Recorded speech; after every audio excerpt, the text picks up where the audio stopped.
धुला हुआ अमेरिका, खून से धुला हुआ यूरोप। ओ हालेलुया। बहुत जल्दी मुझे कहने दीजिए क्या हुआ था कुछ दिन के बाद। ये बिल्कुल अविश्वसनीय है लेकिन बिल्कुल सच है।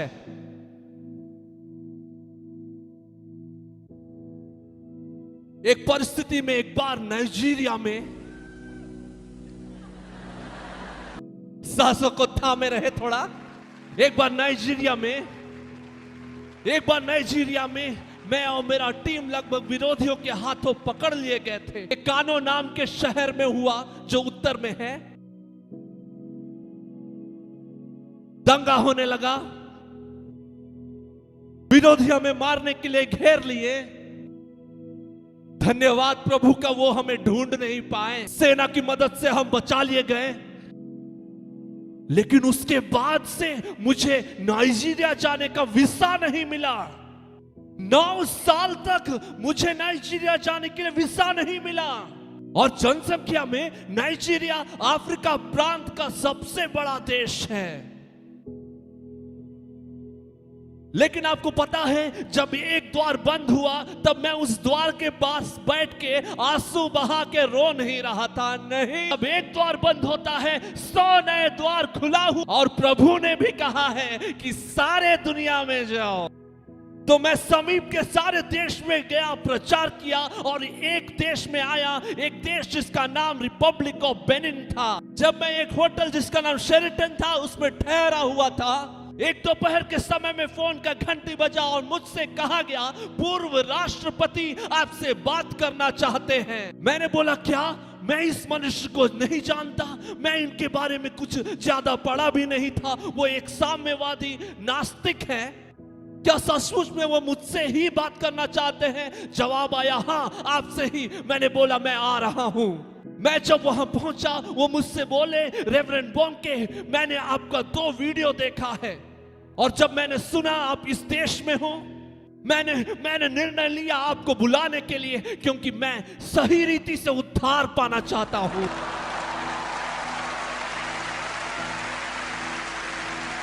मैंने कभी किसी को ये कहते हुए नहीं सुना था। मैं बहुत आशीषित हुआ।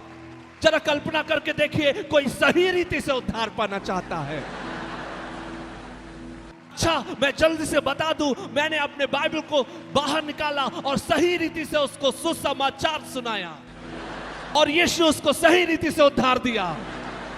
उसके जाने के 2 घंटे के बाद मैंने पीटर बॉटनबर्ग जो मेरे साथ थे उससे मैंने कहा मैं निश्चित हूं कि ये मनुष्य और इसकी पत्नी ने सचमुच में नया जन्म प्राप्त किया। मैंने बोला ये दुख की बात है कि वो पूर्व राष्ट्रपति हैं।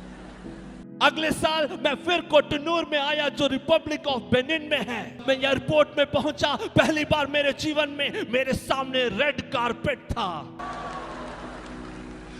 वे मुझसे बोले देश के राष्ट्रपति ने अपना व्यक्तिगत मर्सिडीज लिमोसिन कार आपके लिए भेजा है। उन्होंने मुझसे कहा पूर्व अब पूर्व नहीं, वो वापस सत्ता में आ गए हैं। वाह!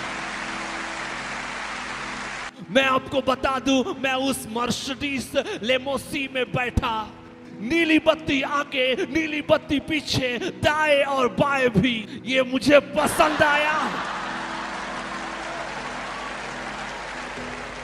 मैंने अपने में कहा मैं राजदूत हूं, राजाओं के राजा और प्रभुओं के प्रभु की।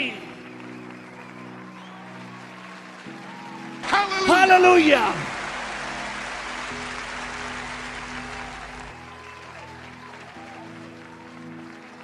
मैं बस समय को देख रहा हूं। मुझे लगता है मैंने प्रचार करना शुरू ही नहीं किया। क्या मैं आगे बढ़ूं? मैं बता दूं, मैं आज यहां पे आपको सीमा से बाहर विश्वास के लिए उत्साहित करने के लिए जा रहा हूं।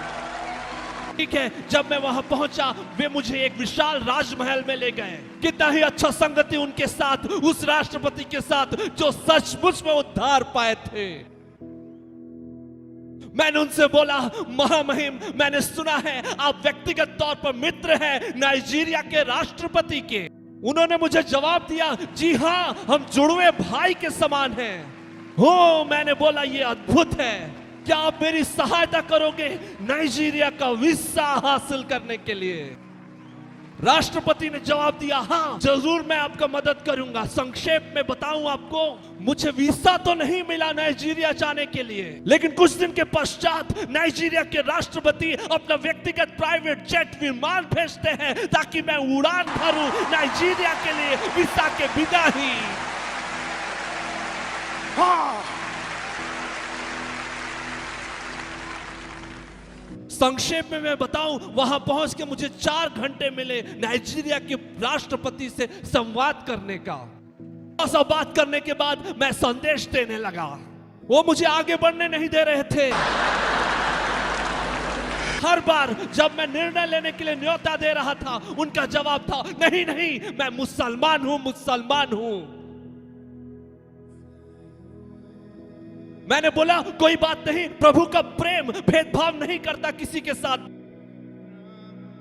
उन्होंने अंत में मुझसे कहा, कृपया वापस जरूर आए अपने क्रूसेड और सभाओं के लिए। 2 महीने बीते ही थे, मैं वापस नाइजीरिया जाने पर ही था, लेकिन उससे पहले ये इंसान अथवा राष्ट्रपति हार्ट अटैक से गुजर गए और वापस सारा द्वार मेरे सामने बंद हो गया। मैं वापस गया रिपब्लिक ऑफ बेनिन। मैंने राष्ट्रपति से बोला, महामहिम नाइजीरिया के नए राष्ट्रपति भी आपके मित्र होंगे अथवा जुड़वे भाई समान होंगे? उन्होंने मुझसे कहा, नहीं नहीं मैं उसको जानता भी नहीं, इस शनिवार को ही मैं पहली बार उससे मिलने पर हूं। मैं समझ गया ये काम नहीं होने वाला। लेकिन फिर से एक बार मेरा फोन पे घंटी बजता है दोपहर के समय। किसी ने मुझसे बोला, यहां नाइजीरिया के पूर्व सेनापति हैं, इनका नाम है जनरल ओबासांजो।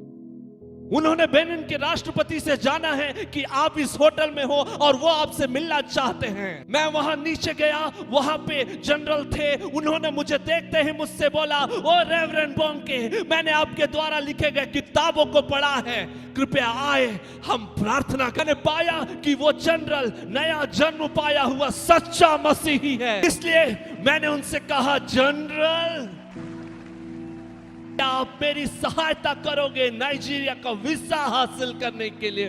Visa, VISA।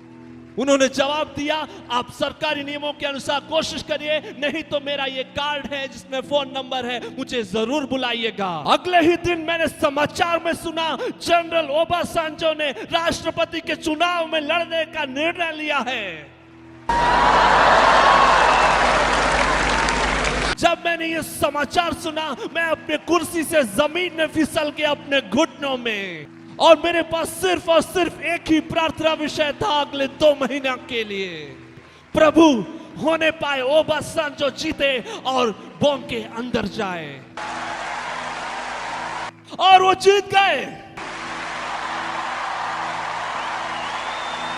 हालेलुया। मैं जर्मनी में था और जब मैंने समाचार में देखा ओबासांजो चुनाव में जीत चुके हैं, मैंने अपने पॉकेट से उनका कार्ड निकाला, मैंने उनके फोन में नंबर मिलाया, मैंने आवाज सुना, ओबासांजो बोल रहा हूं। मैंने एक ही श्वास में बोल डाला, महामहिम आपको राष्ट्रपति के चुनाव में जीत की बहुत बहुत बधाई, मैं कब आऊं? उन्होंने जवाब दिया तुरंत। मैंने बोला धन्यवाद, मैं बस निकल गया। हालेलुया। प्रभु के पास अनगिनत साधन और अनगिनत तरीके हैं, अनगिनत। हालेलुया। पहले सभा में जाने से पहले मेरा वार्तालाप शैतान से हुआ। मैंने बोला, हे शैतान, तुमने 9 साल तक मुझे नाइजीरिया से बाहर रखा, अब मैं 900 गुना अधिक का दावा करता हूं। उस दिन से जब मैं वहां पहुंचा, हमने जो कटनी देखा वो अद्भुत है, लेकिन एक सच्चाई है। सन 2000 से आज तक 3.85 करोड़ लोग सुसमाचार को ग्रहण किए।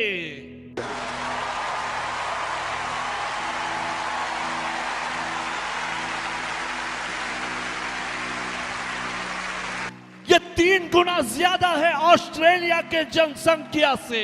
मैं आपको उत्साहित करना चाहता हूं, परमेश्वर ऑस्ट्रेलिया को बचा सकता है केवल 1 हफ्ते में।